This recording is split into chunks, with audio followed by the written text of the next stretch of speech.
and welcome to October Bible class.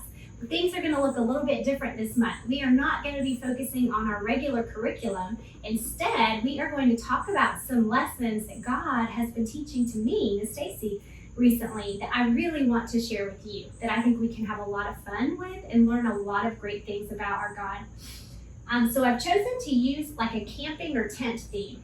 And the words that we're going to focus on this month, there's 4 words. They all start with an R, and they are remember, repent, remain, and rejoice. And our memory verse this month is going to come from Psalm 77, verse 11. And it says, I will remember the deeds of the Lord. Yes, I will remember your wonders of old. So it's going to be teaching us how we can remember all the great things that God has done, not just in our lives, but for all of time since the creation of the world. God has always had a great story and plan for his people and taken great care of them. Have you ever wondered what it might have been like to be a child in the times of the Bible? Long time ago, even way back before Jesus, what it might have been like to be a little boy or a little girl in God's chosen people, the Israelites or the Hebrew nation. You might have had different food, different homes. Learning in school would have looked very different. Your parents' jobs would have been different. Just life would have been very different. And sometimes I think it would be really interesting for us to think about what that might have been like. So we're going to do that some this month and have a lot of fun doing it. And at the end of the month, on October 31st, we're going to have a family festival at Grace Bridge to celebrate together some of the things that we've learned and all of the great things that God has done for us.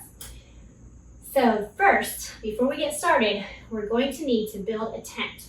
And Bennett is going to help me with that. Now, while Bennett and I build our tent here, you can build a tent at home. It can be out of pillows, out of chairs and blankets. It can just be out of some kind of pop-up tent that you have that you play with. Anything is the limit. So go, build your tent. I'll see you in a minute. All right, friends, I want to teach you a new word, and it is another word for tent, and that word is tabernacle. Everybody say tabernacle. Very good, that's a long word. It's just another word that means tent, and it is used in the Bible in the Old Testament to talk about special temporary places that the Israelite people sometimes stayed. Now, if you have ever stayed in a tent or a cabin or an RV or camper or even a hotel with your family, you know that those places are places that we stay for a short time, maybe just on vacation. We're not meant to live in them forever. They're just for a time. They're temporary. And these tents or tabernacles that we're going to talk about this month were temporary shelters for God's people, the Israelites. Now, we are coming into my very favorite time of the year in the fall, where the leaves change colors and the air gets cooler and some of my favorite holidays come. Halloween and Thanksgiving and Christmas and then New Year's, where we start another new year again together and remember the good things God has done and look forward to trusting that he will always be with us in the future. Do you know, friends, that God actually is the creator of celebrations and holidays and special days? In fact, God knew it was important for his people to remember and to look ahead and to trust in his goodness. And so in Leviticus 23 in the Old Testament, God actually set out 7 special holidays for his people, the Israelites, to remember every year. Special holidays. So if you were a little boy or girl in the Old Testament, your family would keep these 7 special days every year, some of them more often than every year. The one that we are going to talk about is the Feast of Tabernacles. There's that word again that means tent. And it happened in the month of October for us, our month of October. And it was happening right after the harvest when the Israelite families would have been gathering their crops from the field and remembering that God had provided them with enough food to eat and take care of their family. I want to read you what Leviticus 23 has to say about the Feast of Tabernacles, of tents. And you'll know where our lessons this month are coming from. So in Leviticus 23, you shall rejoice before the Lord your God for 7 days. Friends, this is a 7-day holiday. How fun would that be? This will be a statute forever in your generations. You shall celebrate it in the 7th month. You will live in tents for 7 days. All who are native Israelites will live in tents, that your generations may know that I made the children of Israel live in tents when I brought them out of the land of Egypt. I am the Lord your God. So Moses declared to the children of Israel the feasts of the Lord. All right, welcome back, friends. Did you build a tent with your family? I have decided that I'm going to dress up like someone from the Bible times, and you can do that too if you would like to. Just press pause on your movie and you can dress up with me. So this month in our theme of remembering, our first word that we're going to focus on is remember.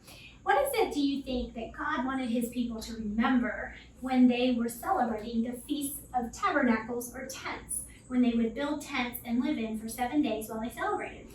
Well, they were remembering that God had rescued them when they were slaves in Egypt and given them a new land and provided everything that they needed for their families. If you remember, we ended the month of September talking about Joseph for the entire month. And we talked about how Joseph forgave his brothers when he got to Egypt and they needed food and came to him. He forgave them and their whole family moved to Egypt. Now, friends, the Israelite people, that's how they got to Egypt, and they lived there for a long time, very happily and safely. But eventually, the Pharaoh, the king of Egypt, made them into slaves. And he didn't like them at all. He was afraid of them. In fact, he started taking the baby boys and throwing them in the river to get rid of them. But Moses' mommy rescued him in a basket in the river so that he would float and be safe. And the princess of Egypt found him, and she made Moses her baby and raised him in the palace. Now, when Moses got to be big and grown up, he had moved away from Egypt, and he wasn't living there anymore with God's people. And one day, God came to him in a burning bush, and he said, Moses, you need to go back to Egypt because I'm going to use you to rescue these people from slavery. And Moses was afraid, but he knew God was with him. And so God went with Moses back to Egypt, and he did many miraculous signs, the 10 plagues, before Pharaoh. And finally, Pharaoh let God's people go. And Moses was the leader of God's people at that time when they left Egypt, when they left slavery. Do you see their happy faces? God was taking his people on a long, long journey. He would send a big cloud and fire to show them the way to go. The people couldn't see him, but he was there, and he is here with us. So while the people were walking on this long journey to their new home, because they're not slaves in Egypt anymore, they need a new place to live. God is taking them to the new land. God gave them food to eat and water to drink and everything that they needed while they were walking this long journey. And God gave them laws to follow, to know how to obey him and how to live safely with one another and how to live the right way. Gave them the 10 Commandments. And God gave them a special way to know that he was with them. And we'll talk about all of these things.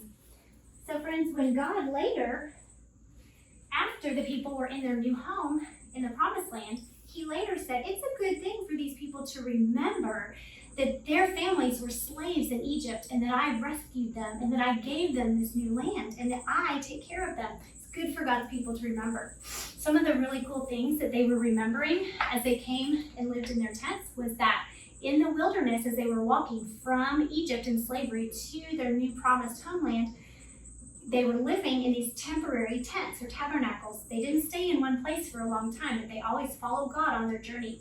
And when they were hungry, they couldn't go to the grocery store. They couldn't even farm because they weren't staying anywhere a long time. So in the morning when they woke up, they would find this manna or these flakes of food on the ground that God was providing for them. And every day God gave them exactly enough food to eat. Isn't that amazing? And when they were thirsty, there wasn't a lot of water in the desert area that they were in. And so God helped Moses be able to cause water to come out of a rock. Now, I don't know, there's nothing I could do to make water come out of this rock. But in the wilderness, when God's people were traveling from slavery in Egypt to their new promised land, God helped Moses to provide water for the people out of a rock. That's pretty cool, isn't it? Can you imagine getting to see those things? God was always providing exactly what his people needed. Even the law, the 10 Commandments that God gave his people, were so that they could live safely and in the right way, and they could show everyone else in the world, all the other nations, that God is God. There's a really cool verse that kind of summarizes how well God took care of his people when they were in the wilderness, when they were walking that long journey. In Deuteronomy chapter 29, verse 5, it says, "And God led you for 40 years in the wilderness. Your clothes did not wear out on you, and your sandals did not wear out on your feet." Can you imagine, friends, having the same clothes and the same shoes for 40 years, and they never get old or torn up or too small. They always were exactly what the people needed. And that is what God wanted his people to remember. So this month, we are going to have so much fun pretending to be children in the time of the Israelites. I went over that whole story with you very quickly from this Bible and Pictures for Toddlers children's storybook Bible. But friends, that story that I went over with you is basically the whole book of Exodus in the Old Testament. So there's no way I can read all of that to you today, but it would be a great thing for your families to go over together. The life of Moses is fascinating, but learning about how God protected and took care of his people in the wilderness, and that in the Feast of Tabernacles, or the Feast of Tents, the people would come out for a week every year and remember all of those wonderful stories about how God's people were slaves and God rescued them and set them free and led them to a new and better land, and that he will always continue to provide for us too. So it's good for us to pretend to be children in the Old Testament times and to remember that God still takes care of us today. Let's see, the memory verse this month, let's say it one more time, is from Psalm 77, verse 11. And it says, I will remember the deeds of the Lord. Yes, I will remember your wonders of old. I will remember the deeds of the Lord. Yes, I will remember your wonders of old. Psalm 77, 11. Friends, remember to remember. It is good to remember the things that God has done. Let's sing our song for this month. The words in this song may be new to you, but it's a good song, and it says, I will sing of the mercies of the Lord forever. And that is another way to say our memory verse. I will tell of the good things that God has done. I will sing of the mercies of the Lord forever. I will always tell of the good news of God. All right, friends, let's sing it together. We'll sing it 2 times today, since you may not have heard it before. I will sing of the mercies of the Lord forever. I will sing, I will sing, I will sing of the mercies of the Lord forever. I will sing of the mercies of the Lord. And with my mouth will I make known thy faithfulness, thy faithfulness. And with my mouth will I make known thy faithfulness through all generations. I will sing of the mercies of the Lord forever. I will sing of the mercies of the Lord. One more time. I will sing of the mercies of the Lord forever. I will sing, I will sing, I will sing of the mercies of the Lord forever. I will sing of the mercies of the Lord. And with my mouth will I make known thy faithfulness, thy faithfulness. With my mouth will I make known thy faithfulness through all generations. I will sing of the mercies of the Lord forever. I will sing of the mercies of the Lord. Now let's sing one that you know better, and then we'll say goodbye for this week. Are you ready? My God is so great, so strong and so mighty. There's nothing my God cannot do. My God is so great, so strong and so mighty. There's nothing my God cannot do. The mountains are his, the rivers are his, the stars are his handiwork too. My God is so great, so strong and so mighty. There's nothing my God cannot do. Bye, friends. I'll see you next week.